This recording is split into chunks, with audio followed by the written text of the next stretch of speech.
Assalamualaikum warahmatullahi wabarakatuh. Jumpa lagi dan selamat datang kembali di channel Rabu Misteri.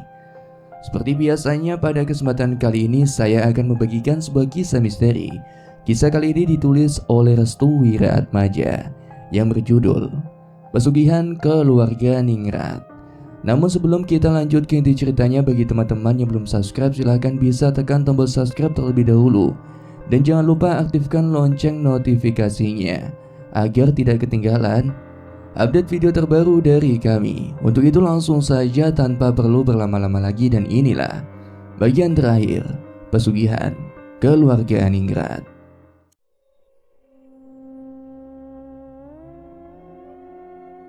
Malam itu bapak dan ibuku sedang berada di ruang tamu sembari membicarakan perkembangan dari Mas Hardian. Ibu juga sempat menanyakan terkait perkembangan dari Mas Cipto. Ibu sangat khawatir jika Mas Cipto bakal menjadi tumbal selanjutnya. Seluruh pertanda yang menjerumuskan pada Mas Cipto bahwa dia adalah tumbal selanjutnya benar-benar sudah terlihat sangat jelas. Apalagi Mas Cipto menjadi bulan-bulanan dari pengajaran jin Kalaireng. Jika Kang Waris tidak menjaga Mas Cipto, kemungkinan besar nyawa Mas Cipto akan melayang dan dinobatkan sebagai tumbal selanjutnya dari rencana yang dijalankan oleh Raden Anggoro dan juga Pak Lingga. Pak, bagaimana dengan keadaan Mas Cipto? Perutnya sudah mengecil kan? Tanya ibu. Alhamdulillah Bu, Mas Cipto baik-baik saja. Namun serangan yang kedua ini lebih parah Bu. Sampai-sampai sesuatu yang berada di perut Mas Cipto itu benar-benar terdapat benda yang mengerikan. Maksudnya Pak, pada serangan yang pertama dari bagian dubur Mas Cipto keluar belut. Dan yang sekarang, ketika menggunakan metode telur, sesuatu yang berada dalam perut Mas Cipto berisi paku-pakuan dan jenis benda tajam lainnya, bahkan serangga-serangga kecil. Tiba-tiba ibuku langsung menutup mulutnya dan benar-benar mengena pada dirinya. Bapak yang melihat itu hanya diam. Ibu sudah terbiasa sering terbawa suasana. Ketika ada orang yang sedang bercerita, dia seperti menghayati, meresapi dan merasakan seperti seolah-olah dia adalah korban dari serangan itu. Bapak pun mengurut leher ibu. Mungkin penyebab dari kurangnya istirahat adalah sebagian pertanda jika ibu mudah lemas dan merasakan hal-hal sensitif itu. Udahlah Bu, bentar lagi kita akan menghentikan itu semua. Ibu menatap wajah bapak. Warna hitamnya sedikit meninggi, seperti menandakan rasa ketidakpercayaan terhadap apa yang dikatakan oleh bapak. Pak, Raden Anggoro itu bukan orang biasa. Dia yang sudah membunuh Mbak Ina, Sugeng dan juga ibu. Belum lagi bergabungnya Pak Lingga yang berasal dari ranah pemerintahan. Mereka semua sulit Pak untuk ditumbangkan. Jelas ibu. Bapak hanya mengangguk paham. Ia mengerti maksud dari ibu. Namun ibu masih belum mengerti tentang sesuatu yang terjadi di dunia ini.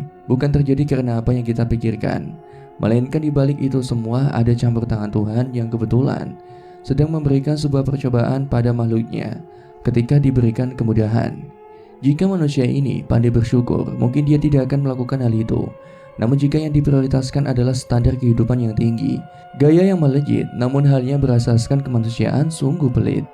Malam itu bapak mengajak ibu untuk tidak tidur dulu. Bapak tidak mau jika ibu selalu memikirkan hal-hal yang buruk. Terlebih lagi pada sesuatu yang membuat pikirannya hanya terjebak pada rasa sedih yang berkepanjangan. Akan tetapi bapak lebih memilih untuk tidur di ruang tamu. Bapak ingin menjaga ibu dan juga Mas Hardian. Feeling bapak seperti mengatakan ada sesuatu yang berbeda di malam ini. Bapak rasa ada tamu yang akan datang untuk sekedar menengok, atau memang ini memberikan kejutan yang tidak terduga. Yang bapak takutkan hanya satu. Jika dia tertidur dalam kamar, takutnya tamu itu adalah tamu gaib yang mungkin saja bisa masuk dengan keinginannya. Lalu dia membawa sesuatu yang sifatnya mungkin tidak baik bagi istri dan juga anaknya. Entah ini serangan yang sama seperti serangan yang diberikan pada Mas Cipto, atau memang memiliki perbedaan dari segi serangan namun resikonya yang sangat besar. Bapak tidak mengambil langkah itu. Bapak lebih baik tidur di luar untuk melindungi mereka daripada dia tidurnya nyenyak di kasur namun kedua orang yang dicintainya itu menderita karena keberadaan dirinya. Semilir angin malam berhembus di luaran, suaranya yang sangat familiar. Ketika menggugurkan angin membuat bapak terkadang terbangun lalu memejamkan matanya lagi. Bapak tidak tenang kali ini.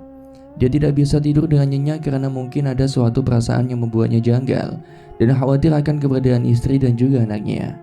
Dan benar saja, ketika jam 1 pagi ada tamu yang datang. Lampu yang semula menyala tiba-tiba saja langsung mati dengan sendirinya. Suara angin yang berada di luar rumah kini berganti menjadi suara aneh yang muncul secara misterius, seperti suara orang yang sedang mengeram. Eramannya benar-benar terdengar dengan jelas, persis di hadapan wajah bapak. Ingin rasanya bapak ingin membuka kedua matanya, namun apa daya, rasa kantuk ini benar-benar memperbudak dirinya. Lalu suara itu semakin kencang. Bapak masih tetap memejamkan kedua matanya sembari mencoba untuk tenang. Bapak rasa suara itu berasal dari sugestinya. Ia mencoba untuk tidak terlalu panik ketika ada sesuatu yang membuatnya tertekan. Karena jika memang itu adalah sebuah kiriman yang berasal dari Raden Angkoro, sudah pasti sosok itu adalah sosok jin Kalaireng. Dan memang ketika sudah di masa lelah-lelahnya tubuh dan tidak bisa bergerak apa-apa lagi, energi bapak menjadi terkuras dengan cepat. Selain itu, ia juga tidak bisa melakukan apapun untuk mengatasi hal itu. Tak lama kemudian ada sesuatu yang memegang wajah bapak. Tangannya yang kasar serta kukunya yang tajam membuat bapak pun terkejut.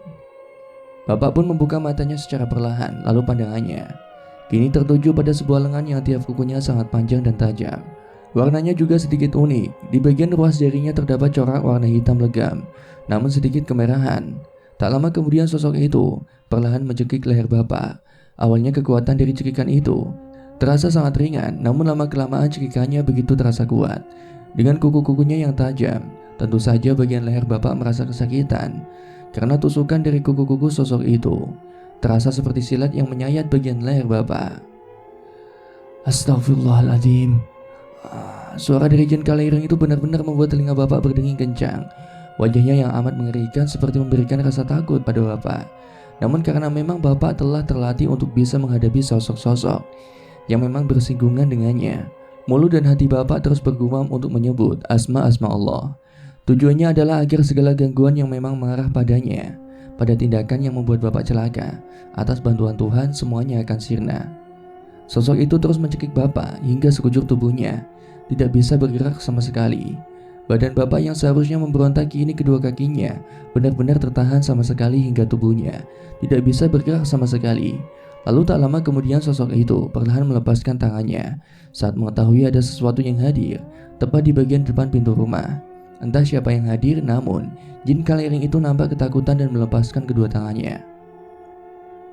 Sesaat kemudian jin Kalaireng itu berlari ke arah belakang pintu rumah. Sebenarnya bapak ingin sekali mengajar sosok itu, namun semenjak jin Kalaireng itu menduduki tubuhnya, tubuh bapak pun tidak bisa digerakkan sama sekali. Bapak pun mencoba untuk menenangkan diri, napasnya masih belum normal. Entah apa yang baru saja terjadi, sampai-sampai jin Kalaireng itu mendatangi rumahnya dengan raut wajah yang benar-benar menyeramkan. Selain itu, bapak menyadari jika jin Kalaireng yang ditemuinya itu berbeda dengan jin Kalaireng yang ditemuinya dahulu. Sepertinya dengan bergabungnya Pak Lingga ke dalam barisan Raden Angkoro, hal ini membuat sosok jin Kalaireng menjadi sosok yang memiliki energi yang sangat menyeramkan. Jika memang itu benar, berarti dukun yang diperkerjakan oleh Pak Lingga telah berperan besar sampai-sampai membuat sosok jin itu terlihat sangat-sangat sempurna. Tak ada lagi yang bisa bapak lakukan selain melanjutkan tidur. Bapak mencoba untuk memejamkan matanya sejenak. Ia berharap kejadian itu hanyalah kejadian kecil yang tidak akan terulang kembali. Saat mata bapak terpejam, bapak segera melupakan malam itu. Ia tidak mau mengingatnya lagi. Bapak benar-benar ingin menghapus ingatannya itu ketika lehernya dicekik oleh jin Kalaireng sampai benar-benar tidak bisa bernapas. Bapak kira ini adalah akhir dari hidupnya. Namun lagi-lagi Tuhan selalu memberikan jalan yang aman baginya, bagi hambanya yang benar-benar taat kepadanya. Keesokan harinya, saat dimana ibu sudah terbangun lebih dulu, ia melihat wajah bapak yang sedikit lebam. Ibu yang melihat wajah bapak langsung terkejut. Yang ibu takutkan adalah semalam tadi bapak baru saja melawan maling yang mencoba merampok ke rumahnya. "Pak, bangun pak, wajah bapak kenapa?" tanya ibu pada bapak. Bapak pun langsung mengucek kedua matanya, lalu tangan kanannya langsung memegangi pipi sebelah kanannya yang sedikit terasa sakit. Begitu pula bagian lehernya. Cengkraman semalam yang dilakukan oleh jin Kalaireng ternyata memberikan dampak yang besar bagi tubuh bapak. Semalam ada maling, Pak. Bapak hanya menggeleng-gelengkan kepalanya. Tiba-tiba kedua tangan Bapak langsung memeluk ibu. Bapak meneteskan air matanya tepat di pelukan ibu. Sembari meneteskan air mata, tiba-tiba kalimat yang mengerikan terucap dari mulut Bapak saat itu. Bu, tolong jaga Radian ya. Kalau semisal Bapak tidak bisa selesaiin pesugihan ini, tolong bawa lari Radian, Bu. Jangan sampai dia tahu kalau saudara-saudaranya melakukan praktik terlarang ini, ucap Bapak. Ibu pun langsung melepaskan pelukan itu. Raut wajah ibu seketika berubah, ada rasa cemas dalam hatinya. Siapa tahu apa yang memang ibu rasakan benar-benar sama seperti apa yang Bapak rasakan saat itu. Pak, semalam siapa yang datang? Tanya ibu. Kiriman dari Raden Angkoro, Bu. Jelas Bapak, siapa? Jin Kala Ireng. Ibu pun mengusap air mata Bapak yang bercucuran. Ada perasaan aneh yang ibu rasakan sewaktu dirinya mengusap air mata Bapak. Air mata itu terasa sangat hangat dan tulus. Tampaknya kedatangan Jin Kala Ireng itu memiliki maksud lain. Ini gak ada kaitannya sama Mas Cipto kan, Pak? Bapak menggeleng-gelengkan kepalanya. Ia tak tahu maksud kedatangan dari Jin Kala Ireng itu. Bisa jadi Jin Kala Ireng itu membunuh Bapak, Bu. Astagfirullah, Pak. Istighfar. Bapak serius, Bu? Jadi luka lebam di pipi Bapak itu akibat ulah jin itu? Bapak menganggukkan kepalanya. Ia kemudian menceritakan secara detail kejadian itu pada ibu. Baru kali ini Bapak merasa ketakutan. Ketakutan yang mendalam bukan karena serangan itu, namun selain nyawanya yang menjadi taruhannya.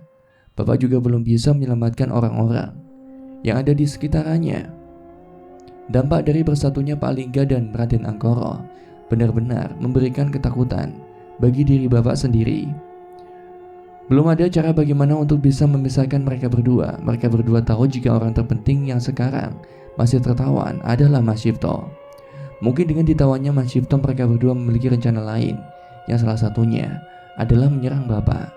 Jika menyerang Bapak adalah sebagai salah satu strategi yang direncanakan oleh Raden Angkoro dan Pak Lingga, maka dengan terpaksa Kang Waris akan melepaskan Mas Cipto. Teka-tekinya sangat mudah. Jika Mas Cipto dilepaskan dari penjagaan Kang Waris, maka Pak Lingga dan Raden Angkoro akan membunuh Mas Cipto. Dengan begitu tragedi pabrik bawang akan tertutup rapat. Orang-orang dan para warga secara perlahan akan melupakan kasus itu. Para wartawan akan kembali mencari berita yang sedang ramai. Anggota pemerintahan juga kembali sibuk menyampaikan aspirasinya pada masyarakat biasa agar mampu dimanipulasi dengan tujuan untuk menjaga nama baik. Raden Angkoro dan Pak Lingga, dua orang ini benar-benar sangat berbahaya. Saking bahayanya, orang-orang tidak tahu jika kejahatannya benar-benar telah melewati batas. Akhirnya ibu pun merawat Bapak untuk sementara waktu. Atas kejadian ini, ibu benar-benar menjaga Bapak dan juga Mas Radian. Ibu tak mau jika nantinya Jin Kala Ireng itu akan kembali meneror Bapak dan juga Mas Radian. Karena jika hal itu terjadi, maka dipastikan akan ada korban yang berjatuhan. Sementara itu, Kang, Mas Arto kok nggak kesini ya? Tanya Mas Cipto sembari memandangi Kang Waris yang sedang menyirami sebuah bunga yang sudah layu. Kang Waris hanya terdiam. Ia tidak menjawab pertanyaan Mas Cipto. Tatapan Kang Waris masih tertuju pada tanaman bunga yang itu, yang sedang layu. Kang, itu Kang bunganya layu. Kok masih disirami? Tanya Mas Cipto. Ini bukan bunga biasa. Maksud Kang Waris, bunga ini melambangkan keberadaan seseorang. Tiap bunga di sini adalah penggambaran dari keadaan seorang yang sudah ku kenal dekat. Jika bunganya layu, maka ada banyak kemungkinan yang bisa ditafsirkan. Ucapan Kang Waris pun membuat Mas Cipto terdiam. Ia yang awalnya banyak bicara, kini akhirnya diam. Mas Cipto tidak berkata apapun sebelum Kang Waris menjelaskan secara detail maksud dari bunga yang layu itu. Sepertinya ada alasan kenapa Mas Arto tidak datang ke sini. Jelas Kang Waris. Alasan, Kang? Tanya Mas Cipto. Benar, ini ada kaitannya dengan serangan yang tidak bisa diperkirakan dan ditentukan kedatangannya. Jelas Kang Waris. Kang Waris pun membalikkan badannya. Kini tatapan Kang Waris hanya tertuju pada Mas Cipto. Tatapannya benar-benar tajam, sampai-sampai tatapan itu seperti mendiskriminasi Mas Cipto yang nampak canggung dan ketakutan. Ada apa, Kang? Malam ini mereka akan datang Siapa, Kang? Sesuatu yang menyerang Mas Arto. Malam harinya, ibu masih menjaga bapak. Suhu tubuh bapak tiba-tiba naik dengan drastis. Pak, ucap ibu. Bapak hanya diam, ia tetap memejamkan kedua matanya dengan tenang. Ibu yang kebetulan sangat perasa, ia sangat khawatir dengan keadaan bapak. Kok perasaanku gak enak ya? Tanya ibu sembari memijati tubuh bapak. Sementara itu, Kang Waris menyuruh pada Mas Cipto untuk menutup semua jendela dan pintu. Kang Waris merasa akan ada sesuatu yang tiba di rumahnya dengan tujuan membunuh yang begitu kuat. Tutup semuanya, jelas Kang Waris. Mas Cipto pun menutup semua pintu dan jendela rumah. Ia mengikuti semua arahan yang diberikan oleh Kang Waris padanya. Setelah pintu dan jendela tertutup, Mas Cipto pergi ke dapur. Tujuan awalnya adalah untuk mengambil minum untuk Kang Waris. Namun tak lama kemudian ia berteriak dengan sangat kencang. Tolong! Sontak saja hal ini membuat Kang Waris langsung berlari ke dapur. Kang Waris merasa jika dirinya sudah kecolongan sampai-sampai. Sosok yang merupakan sosok kiriman itu sudah lebih dulu mendatangi rumahnya. Saat Kang Waris menuju dapur, ia melihat seseorang dengan menggunakan belangkon khas Jawanya sedang mencekik leher Mas Cipto. Angkoro, bagaimana kabarmu Waris?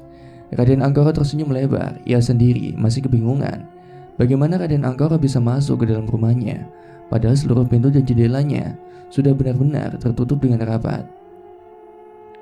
Ini adalah penghalang bagiku Waris. Jika orang ini dibiarkan hidup, maka tragedi pabrik bawang akan terungkap. Jelas Raden Angkoro. Tiba-tiba urat leher Mas Cipto terlihat dengan jelas. Sepertinya Raden Angkoro telah melakukan sesuatu pada Mas Cipto. Hentikan! Teriak Kang Waris. Tidak bisa Waris. Ini adalah tumbal ke-9.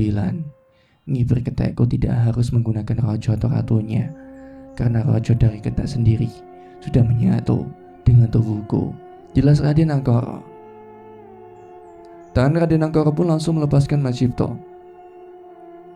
Bersamaan dengan itu tubuh Mas Cipto kejang-kejang. Dari mulutnya keluar cairan putih seperti busa. Lalu perut dari Mas Cipto kembali membesar. Jika ingin selamat, maka hiduplah dengan tenang dan dengan normal. Kelak aku tak akan mengganggumu. Raden Angkoro pun perlahan mundur ke arah pintu belakang. Ia hendak melarikan diri. Kang Waris berencana untuk mengejarnya. Namun melihat kondisi Mas Cipto yang sudah sangat sekarat, Kang Waris pun membawa Mas Cipto ke ruangannya dan lebih memilih untuk menyelamatkan Mas Cipto terlebih dahulu. Akan tetapi saat Kang Waris ingin mengeluarkan sesuatu yang tertanam di bagian perut dan tubuh Mas Cipto, tiba-tiba perutnya yang membengkak kini meledak dan hancur berantakan. Kang Waris yang melihat fenomena tidak biasa itu benar-benar terkejut. Seluruh organ dalamnya dari Mas Cipto berhamburan kemana-mana. Ruangan tempat di mana Kang Waris biasa menyembuhkan pasiennya menjadi penuh dengan darah.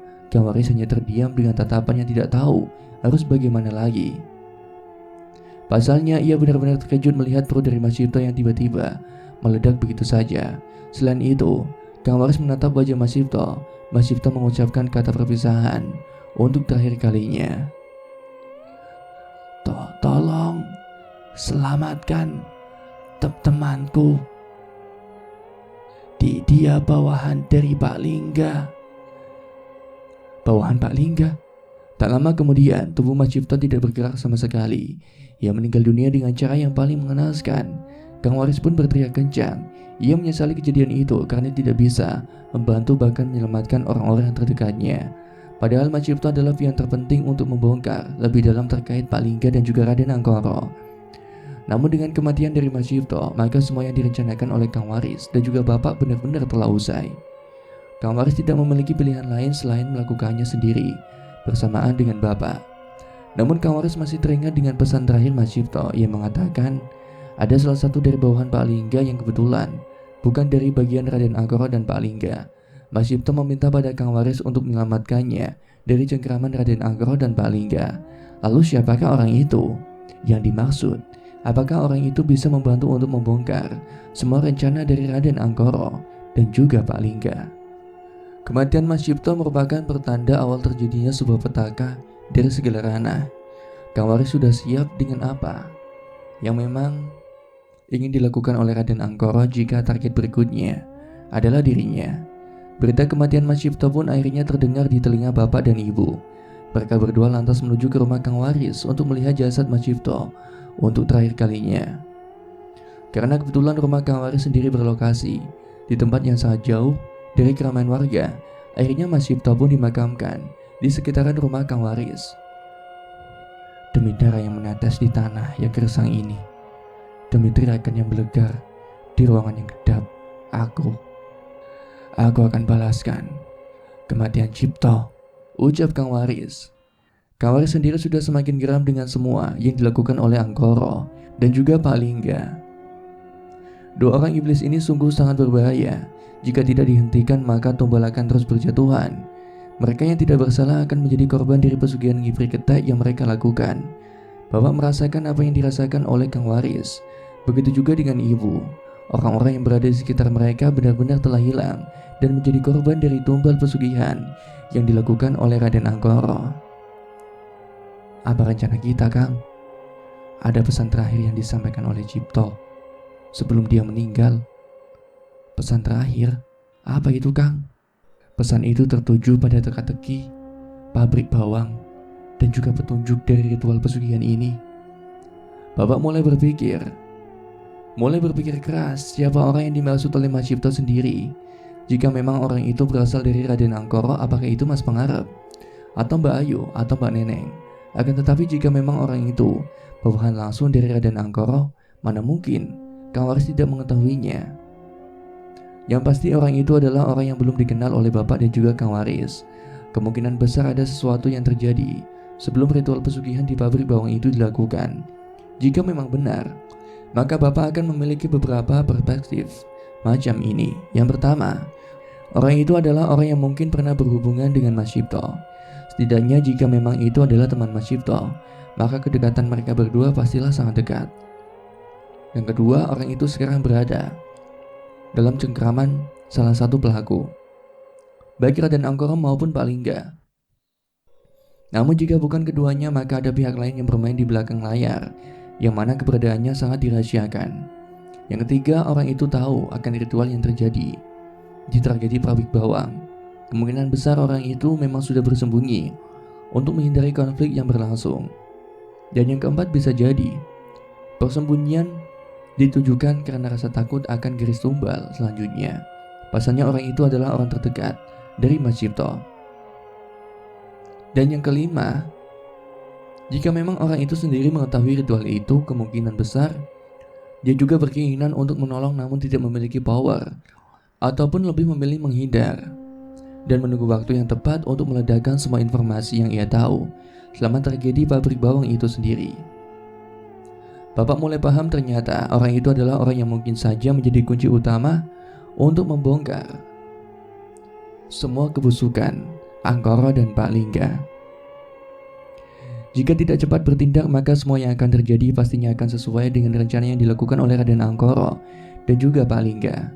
Kang Waris mulai beranjak bangkit. Ia menatap pepohonan. Dari banyaknya pohon tersebut, hanya satu yang tumbang. Itu menandakan tumbal masih bisa dihentikan. Pesugihan masih bisa diperlambat atau mungkin saja dibatalkan jika ada salah satu dari mereka terbunuh atau mati.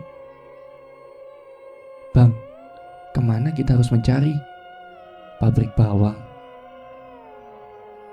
Dek, Bapak terkejut saat mendengar hal itu. Sedikit agak aneh jika Kang Waris mengatakan jika lokasinya berada di pabrik bawang. Secara fakta, Mas Cipto sendiri melarikan diri karena dia adalah orang yang tahu ketika kejadian itu berlangsung.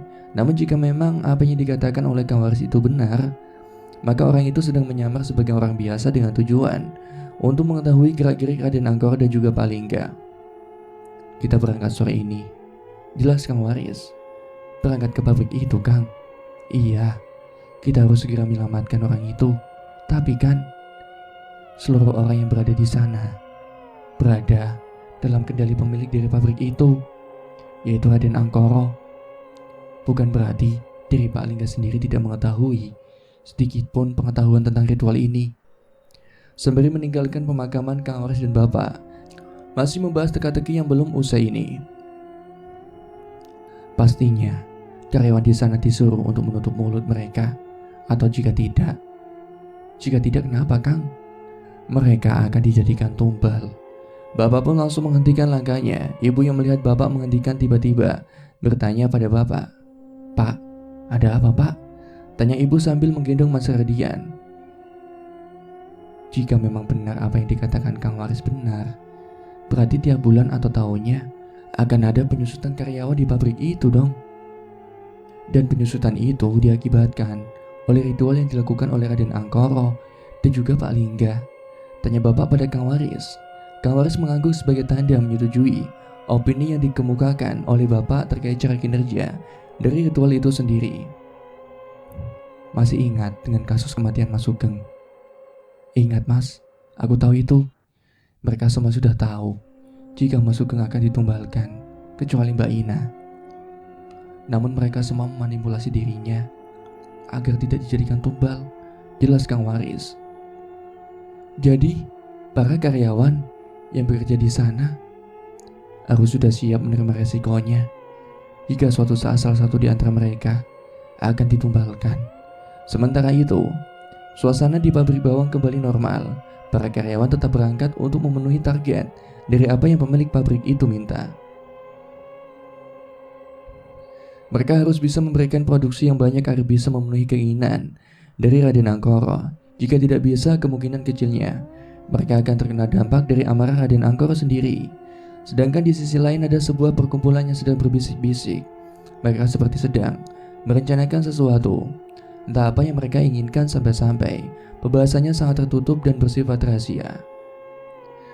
Kita harus kabur dari pabrik ini, ucap salah satu karyawan dalam perkumpulan itu. Benar, kita harus kabur dan kembali pada keluarga kita masing-masing.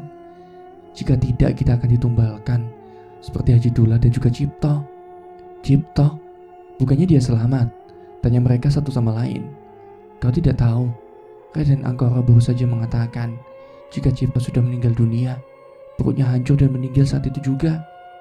Ternyata kematian Mas Cipto sudah lebih dulu tersebar oleh karyawan sekitar. Ada salah satu dari mereka yang mendengar percakapan antara Raden Angkoro dan seseorang. Entah siapa orang itu, tampaknya orang itu sendiri adalah orang yang bekerja sama dengan Raden Angkoro dan juga salah satu pejabat yang mungkin saja masih ada kaitannya di antara mereka semua. Raden Angkoro ngobrol dengan siapa? Tanya salah satu orang dari perkumpulan itu. Aku sih gak begitu kenal ya, tapi aku sempat mendengar panggilan orang yang diberikan Raden Angkoro pada orang itu. Namanya adalah siapa? Raden Jogopati. Bang! Tiba-tiba ada salah satu karyawan yang entah mengapa terjatuh dari lantai 2. Lalu ketika terjatuh, kepalanya langsung hancur berantakan. Bersamaan dengan itu, seorang yang disebut dengan Raden Jogopati akhirnya muncul. Ia kemudian berjalan ke arah karyawan itu, sembari mengambil sedikit darah yang bersimbah di lantai. Apakah salah satu dari kalian ada yang membicarakanku? Tanya Raden Jogopati pada mereka yang berada di hadapannya. Para karyawan itu dibuat merinding oleh Raden Jogopati, yang sendiri baru pertama kali melihat orang itu berada dalam pabrik. Wibawa dan auranya benar-benar menakutkan. Sekalinya bicara, seluruh tubuh para karyawan yang sedang di tempat itu dibuat merinding oleh Raden Jogopati.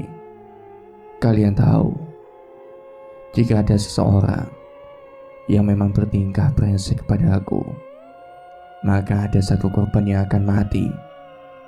Seluruh karyawan terdiam. Raden Angkoro pun tiba-tiba mendatangi lokasi rekaman itu. Ia segera menerobos banyak karyawan yang memadati pemandangan di hadapannya. Minggir! Minggir! Pak Lingga, orang yang selalu berada di samping Raden Angkoro, juga mengikuti langkah Raden Angkoro. Mereka berdua penasaran terkait apa yang baru saja terjadi, sampai-sampai para karyawan tidak berkutik sedikit pun. Saat mereka berdua sudah menerobos ke bagian depan, tiba-tiba Raden Angkoro dan juga Pak Lingga terkejut saat melihat salah seorang karyawannya sudah meninggal dunia dengan bagian kepalanya yang sudah hancur. Angkoro.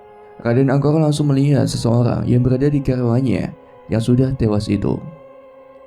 Kang Mas, ucap Raden Angkoro. Ada salah seorang karyawanmu yang akan membongkar rahasia dari pabrik ini dan juga aibmu pada orang lain. Bunuh dia sebelum dirimu terbunuh. Siap Kang Mas, ucap Raden Angkoro dengan wajah menunduk, seperti merasakan aura besar yang sangat dahsyat yang terpancarkan dari orang itu yang ternyata adalah Raden Jogopati. Raden Jogopati pun meninggalkan lokasi itu. Ia kembali berjalan untuk menuju ke lantai 2, dan yang mengerikan lagi, ketika Raden Jogopati berjalan tak ada satupun suara pun yang terucap dari mulut para karyawannya atau orang-orang yang berada di sekitaran. Mereka memilih diam ketimbang mati di tempat. Sementara itu Raden Angkoro dan Pak Lingga segera menyuruh para karyawannya yang berada di sekitaran untuk mengangkat karyawan yang sudah meninggal itu. Beberapa karyawan pun akhirnya memindahkan karyawan yang sudah meninggal untuk dibawa ke sebuah ruangan, sedangkan yang lainnya mereka semua kembali bekerja. Raden Angkoro dan Pak Lingga pun memasang wajah yang penuh khawatir. Mereka berdua merasakan sesuatu yang tersembunyi yang baru saja diucapkan oleh Raden Jogopati. Keesokan harinya, rumor pun kembali beredar. Baru beberapa hari pabrik bawang itu memakan korban. Kini tumbal yang sama kembali jatuh lagi. Bedanya korban yang baru saja meninggal dunia ini diklarifikasi meninggal karena kecelakaan. Namun penyebab dari kecelakaan itu sendiri masih benar-benar absurd dan penuh dengan tanda tanya. Pasalnya ketika Raden Angkoro dimintai keterangan, ia menjawab tidak secara detail oleh kepolisian setempat. Namun Pak Lingga lagi-lagi mengambil langkah. Ia minta pada pihak polisi untuk tidak mengambil lebih dalam informasi yang masih belum diketahui kejadiannya, dan orang pertama yang memberitahukan hal itu pada Bapak adalah Ibu. Ibu segera memberitahu Bapak terkait korban terbaru di pabrik bawang. "Pak, korban lagi Pak. Pabrik bawang Pak." "Hah? Serius Bu?" "Iya Pak, tapi katanya kematian orang itu gara-gara kecelakaan biasa." Bapak pun membaca dengan seksama berita media cetak itu. Di koran itu wartawan sempat juga memotret seseorang yang berada di kerumunan. Orang itu ada di belakang tepat Raden Angkoro ketika sedang dimintai keterangan. "Bu, Ibu kenal orang yang di belakang ini enggak? Ini yang di belakang Raden Angkoro." "Kok Bapak baru tahu ya?" tanya Bapak. Ibu memperhatikan orang yang dimaksud oleh Bapak. Tubuhnya yang tinggi, perawakannya yang benar-benar besar. Dengan menggunakan kacamata hitam sedang melihat Raden Angkoro sewaktu diberikan wawancara oleh para wartawan lokal. "Ibu gak kenal Pak?" "Serius Bu? Apa ia termasuk dari keluarganya?" tanya Bapak ketika sedikit memirip-miripkan bentukan dari bibir Raden Angkoro dan juga orang yang dimaksud itu. Ibu pun kembali memikir-mikirkan sesuatu. Ia seperti mengingat ada yang terpikirkan olehnya terkait apa yang baru saja dikatakan oleh Bapak. "Apa jangan-jangan?" tanya Ibu. "Apaan Bu?" "Dia adalah bagian dari keluarga Brotoseno." "Hah? Bukannya hanya Raden Angkoro dan juga Raden Surapto Bu?" tanya Bapak. Bersamaan dengan itu, tiba-tiba Kang Waris mendatangi mereka berdua yang sedang asik membahas pabrik bawang di depan rumah. "Assalamualaikum." "Waalaikumsalam. Kang Waris, ada apa ini Kang?" tanya Kang Waris. Ibu pun langsung meminta Bapak untuk menjelaskan apa yang baru saja terjadi di berita cetak itu. "Biasa, masih pabrik bawang." "Maksudnya?" tanya Kang Waris. "Ada korban lagi yang berjatuhan?" Kang Waris langsung meraih koran itu. Ia kemudian melihat foto Raden Angkoro yang sedang diwawancara oleh wartawan tepat di depan pabriknya. Setelah ia menatap Raden Angkoro, tiba-tiba pandangan Kang Waris tertuju pada salah seorang yang berdiri sembari mengenakan kacamata hitam. "Orang ini," ucap Kang Waris ketika mengetahui orang yang sepertinya dikenal olehnya. "Kang Waris kenal?" tanya Bapak. "Aku mengenalnya." Kang Waris pun langsung merendahkan tubuhnya dan mencari tempat yang nyaman untuk duduk. Ia menghela napas sejenak ketika mendapati sebuah masa lalu yang kembali terbuka di masanya saat ini. "Dia siapa Kang? Aku memaklumi jika kalian tidak tahu. Yang tahu soal ini hanya aku dan Mas Krishna," ucap Kang Waris. "Mas Krishna?" tanya Bapak. Dia mengetahui orang itu karena manuskrip dari Tra yang tertulis. Dia sudah mengenal semua, jelas Kang Waris. Bapak paham alasan mengapa Kang Waris baru mengatakan hal ini. Menurutnya Kang Waris belum bisa menentukan secara pasti dalang dari pesugihan ini. Dengan munculnya orang-orang baru ini menandakan apa yang terjadi di masa lalu sangat berpengaruh di masa kini. Kejadian yang terjadi karena pergusuran orang-orang ningrat oleh para penjajah di masa penjajahan Belanda menyebabkan bermunculnya orang-orang yang dulunya hanya bersembunyi di balik layar. Ini kembali bermunculan ke permukaan untuk mengambil alih apa yang memang sebelumnya telah dijarah. Selain itu juga banyaknya keturunan yang belum diketahui sangat berpengaruh besar dengan keberadaan orang-orang ningrat yang sekarang. Terlebih lagi mereka yang memang sudah melenceng dari ajaran agama dan norma. Dengan percaya dirinya, keberadaan mereka terus-menerus memberikan arus yang tidak baik untuk memunculkan para keturunan Rengget yang lain. Menurut Kang Waris, munculnya salah seorang yang memang berasal dari keluarga Brotoseno ini adalah momen yang tepat. Pasalnya, dengan kemunculan orang itu, Kang Waris mampu menyempitkan rumusan masalah terkait dengan ritual pesugihan yang dilakukan oleh Raden Angkor dan juga salah seorang pejabat yang bernama Pak Lingga. Keberadaan Raden Angkor dijadikan sebagai tombak dari keluarga Brotoseno dan juga keluarga ningrat inilah yang membuat Kang Waris mampu menyimpulkan sesuatu yang memang di luar nalar. Jika keberadaan Raden Angkor di sini adalah sebagai penggerak, berarti orang tersebut adalah otak dari pesugihan itu sendiri. Jelas Kang Waris pada bapak dan juga ibu. Jadi, menurut Kang Waris, Raden Angkor dan juga Pak Lingga itu berperan sebagai tokoh lain dalam kejadian ini, tanya bapak. Tidak, mereka berdua itu adalah boneka yang dikendalikan oleh salah seorang yang mungkin saja memiliki kelebihan yang tinggi. Kang Waris pun beranjak bangkit. Ia kemudian mendekati Mas Hardian yang masih diemban oleh ibu. Kau masih ingat dengan mimpimu? Tanya Kang Waris. Mimpi? Mimpi yang apa, Kang? Selain Hardian, kau juga akan dibuai seorang anak. Dia adalah seorang wanita yang cantik, yang pemberani dan juga sebagai penyelesai dari pesugihan ini. Jelas Kang Waris. Kang Waris mengusap-ngusap kepala Mas Hardian. Sesekali mulutnya berkomat kamit, seperti sedang dibacakan sesuatu oleh Kang Waris. Entah apa yang dibacakannya, tapi bapak yakin jika Kang Waris memberikan bacaan doa untuk keselamatan Mas Hardian. Setelah selesai mengusap kepala Mas Hardian, Kang Waris pun menatap ke arah langit yang sedikit mendung cuacanya. Tragedi Petang Pati itu adalah tragedi yang sangat memilukan, hingga membuat adanya pesugihan dari keluarga ningrat sendiri itu di tempat ini.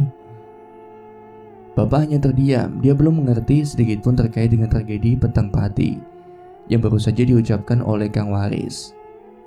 Tragedi itu hampir membunuh banyak orang-orang keluarga ningrat.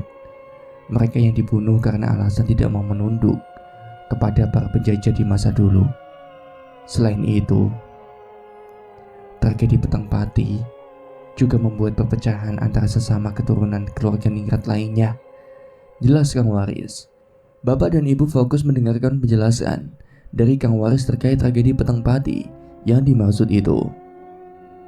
Mereka yang memiliki kanuragan ireng akan mendiskriminasi orang-orang lemah, sedangkan mereka yang memiliki kanuragan putih, mereka membuat pesantren untuk berdakwah, dan Raden Angkor beserta dengan polo-polonya termasuk dalam orang-orang yang sedang menyebarkan kanuragan ireng karena dendam masa lalu yang belum usai, ucap Kang Waris. Bapak masih tidak mengerti mengapa mereka menjalankan hal itu. Jika memang incaran pertama mereka adalah harta, mengapa sebegitu kejamnya untuk mendapatkan harta hingga melakukan pesugihan ini? Tapi Kang, menjadi kaya kan tidak harus membunuh banyak orang di muka bumi ini, tanya bapak. Kang Waris tersenyum, ia menyadari adanya kesalahpahaman terhadap pandangan yang ia berikan pada bapakku. Bukan itu yang aku maksud. Setiap tetesan darah yang menetes di tanah itu sangat berharga. Orang-orang ningrat yang memang saat itu melarikan diri, ia tidak sudi bergabung dengan rakyat jelata pada masanya. Selain itu juga kemiskinan, kelaparan, pemerkosaan, diskriminasi, pelecehan, dan masih banyak lagi. Mereka semua telah merasakan hal itu, sehingga untuk membangkitkan semangatnya dan menduduki kehormatan yang tinggi, para orang-orang yang memiliki kanuragan ireng itu mereka akan menyamaratakan manusia terlebih pada mereka yang memiliki keturunan jelata. Jelas Kang Waris. Bapak pun mengangguk paham.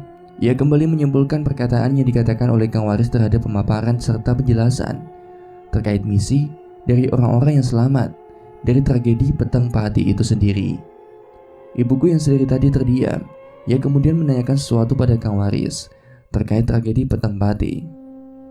Tapi Kang, kenapa tragedi Petang Pati tidak pernah dihancurkan dari dulu? Tanya ibu. Dihancurkan? Bagaimana kita bisa menghancurkan takdir, sedangkan kita hanya disuruh berlayar ke dalam lautan kehidupan? Jelas Kang Waris. Ibu terdiam, ia langsung tak bisa berkata apa-apa ketika Kang Waris mengatakan hal itu. Tampaknya ibu merasa membenarkan apa yang memang Kang Waris katakan terkait takdir yang juga lelakon atau perjalanan hidup yang telah terjadi. Semoga ya kita bisa menghentikan salah satu dari ketiganya. Aku tidak bisa mengatakan apa-apa, namun akan banyak lagi orang-orang yang bermunculan yang berasal dari tragedi Petang Pati yang terjadi di masa lalu dan berduyun-duyun untuk memproyeksikan diri mereka di masa kini. Penjelasan Kang Waris pun menjadi penutup obrolan pada pagi itu. Kang Waris juga meminta pada bapak untuk menjaga istri dan anaknya. Alasannya sangat mudah. Mereka, Raden Angkara dan juga Pak Lingga, telah mengetahui lokasi dari rumah bapak. Jika tidak waspada sedikit saja, maka tumbal berikutnya akan dipaksakan lagi kepada seorang yang memiliki darah biru nan mulia itu sendiri. Keadaan siang hari di pabrik bawang. Para karyawan pun beristirahat sejenak. Sembari menikmati waktu istirahat, ada salah seorang karyawan yang sudah beres-beres untuk pergi. Nampaknya ia merasa ketakutan karena mungkin saja namanya telah dicantumkan untuk dijadikan tumbal berikutnya. Ja, mau kemana kau? Kok rapi banget? Tanya salah seorang karyawan pada Jaja. Oh, iya Kang, saya ada urusan sebentar. Jaja pun segera pergi meninggalkan keramaian orang yang masih memperhatikan dari kejauhan. Jaja segera menyelinap ke sebuah ruangan khusus yang saat itu dijadikan sebagai tempat untuk melakukan ritual. Namun dirinya sedang mengintip sesuatu dari jendela ruangan itu. Tiba-tiba, perasaan merinding pun membangunkan tubuh Jaja untuk segera meninggalkan ruangan itu. Jaja melihat dengan jelas salah seorang yang bernama Raden Jogopati sedang melakukan sebuah ritual. Di hadapannya terdapat sajian lengkap dengan seorang karyawan yang tubuhnya telah bugil tanpa satu kain apapun. Tiba-tiba tubuh dari orang itu berubah menjadi siluman monyet yang berwarna putih dengan ukuran yang sangat besar. Jaja yang melihat hal itu pun langsung terkejut. Ia akhirnya mundur untuk mencari jalan agar bisa melarikan diri dari kematiannya sendiri. Jaja pun akhirnya mengetahui siapa sosok dari siluman ketek yang dirumorkan oleh para karyawan yang ada di pabrik itu. Tidak mungkin, aku salah sangka. Jaja pun mencoba untuk meninggalkan tempat itu, namun saat dia membalikkan arah tiba-tiba ada sebuah tangan yang menepuk pundak Jaja sembari membungkam mulut Jaja yang ternyata dia sendirilah yang menjadi incaran oleh orang-orang yang tergabung dalam Kanuragan Ireng. Hus, jangan berisik. Kalau kamu teriak, nanti tubuhmu bisa dicapik-capik oleh mulut siluman monyet itu. Kamu mau? Ucap orang itu dengan senyuman mengerikan. Pak Lingga? Tanya Jaja dengan nada yang terputus-putus. Pak Lingga pun langsung menarik paksa Jaja untuk dimasukkan ke sebuah ruangan yang tidak ada satu orang pun yang mengetahuinya. Ia kemudian diseret oleh Pak Lingga untuk meninggalkan ruangan tempat di mana siluman monyet itu berubah. Jaja berusaha untuk melepaskan tangan Pak Lingga, namun tenaga Pak Lingga ternyata lebih besar dari yang Jaja kira. Malam harinya, saat dimana bapak dan ibu sedang berada dalam rumah, mereka berdua tiba-tiba mendengar suara aneh dari atap rumahnya. Pak, itu suara apa pak? Bapak pun penasaran dengan suara yang dikatakan oleh ibu. Suara yang amat berisik itu seperti suara orang yang sedang berjalan santai sembari menginjak-injak kedua kakinya ke genteng-genteng rumah. Suara itu pun terhenti di belakang rumah bapak. Bapak yang mulai merasakan sesuatu yang tidak enak segera menyuruh ibuku untuk bersembunyi. Bu, sembunyi bu, ujar bapak. Tapi pak, dia datang bu. Siapa? Bapak pun memberikan isyarat pada ibu dengan menggunakan mulutnya tanpa berbicara.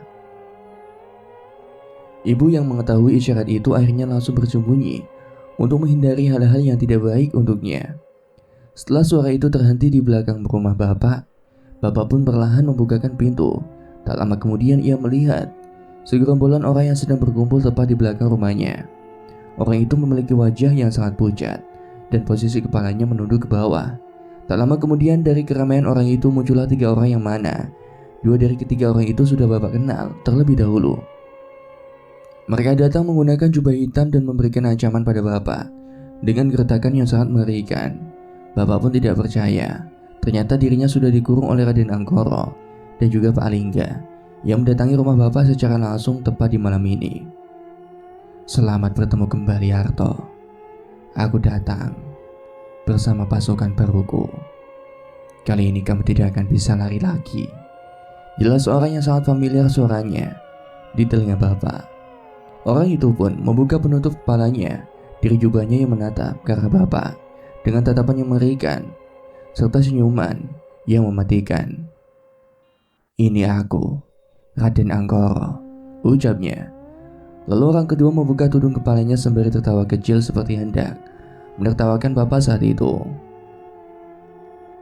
Sudah lama tidak jumpa. Terakhir kali berjumpa, kau memegang erat tanganku kan, Mas Arto? Apakah di pertemuan kali ini kau akan memegang erat tanganku lagi sebagai wujud pertemuan untuk 2 kalinya? Ucap seorang yang suaranya familiar juga. Kau? Tanya Bapak. Aku Lingga, orang yang kau sebut sebagai belut pemerintahan. Aku datang untuk melihat ketakutanmu, ucap Lingga dengan senyuman yang mengintimidasi keadaan Bapak saat itu. Lalu yang terakhir, seorang yang memiliki badan yang besar dan tinggi, mirip seperti di koran pagi tadi. Ia berada di tengah-tengah Raden Angkoro dan Pak Lingga. Dan yang mengejutkan lagi, ia hanya terdiam sedari tadi. Namun tiba-tiba, tangannya mengangkat tudung kepala yang menutupi kepalanya. Kau pasti tidak mengenalku, tapi hari ini aku akan memperkenalkan diri. Jelas orang itu dengan suara yang berat. Jangan-jangan kau? Aku Raden Jogopati, anak dari selir Raden Brotoseno dan saudara tertua dari Raden Angkoro. Bagaimana kabarmu hari ini, tikus kecil? Sudah berapa lama tubuhmu bersembunyi di lorong yang sempit ini? Saat Bapak menatap wajah dari orang yang menyebutnya Raden Jogopati itu, tubuh Bapak langsung terjatuh, seperti merasakan energi yang besar yang terpancarkan dari orang itu. Aura kematiannya sangat besar. Tatapannya yang tajam membuat tubuh Bapak tidak bisa bergerak sama sekali. Oh iya, kami membawa oleh-oleh untukmu. Tiba-tiba Raden Angkoro pun bergerak ke arah samping, diikuti dengan Pak Lingga dan Raden Jogopati. Mereka semua sengaja memberikan ruang pada Bapak agar bisa melihat sesuatu yang menarik di belakang tubuh mereka. Lihatlah Arto, mereka rindu padamu, ucap Raden Angkoro. Mata Bapak tiba-tiba melotot tajam. Ia tak percaya jika Raden Angkoro telah menyiapkan ini semua. Orang yang telah berdiri dalam keadaan sangat mengerikan, sembari mengenakan kain putih yang beroleskan tanah kuburan, yang sedang berdiri tepat di belakang mereka. Mereka adalah Nyi Endang, Mas Sugeng, Mbak Ina, dan Mas Cipto. Keempatnya dibangkitkan dari kubur dengan rupa yang mengerikan oleh Raden Angkoro dan juga Pak Lingga untuk mencekal Bapak pada malam itu juga. Nyi Endang yang memiliki rambut yang panjang, ia membiarkan tubuhnya sedikit membungkuk dengan seluruh rambut yang menjuntai sampai ke tanah. Lalu Mas Sugeng, perutnya yang penuh cakaran dan mulutnya yang selalu terbuka, memberikan aroma yang ketakutan yang sangat terasa hingga tubuh Bapak. Terlebih lagi Mbak Ina, dia yang meninggal karena siksaan berat yang dilakukan oleh Raden Angkoro.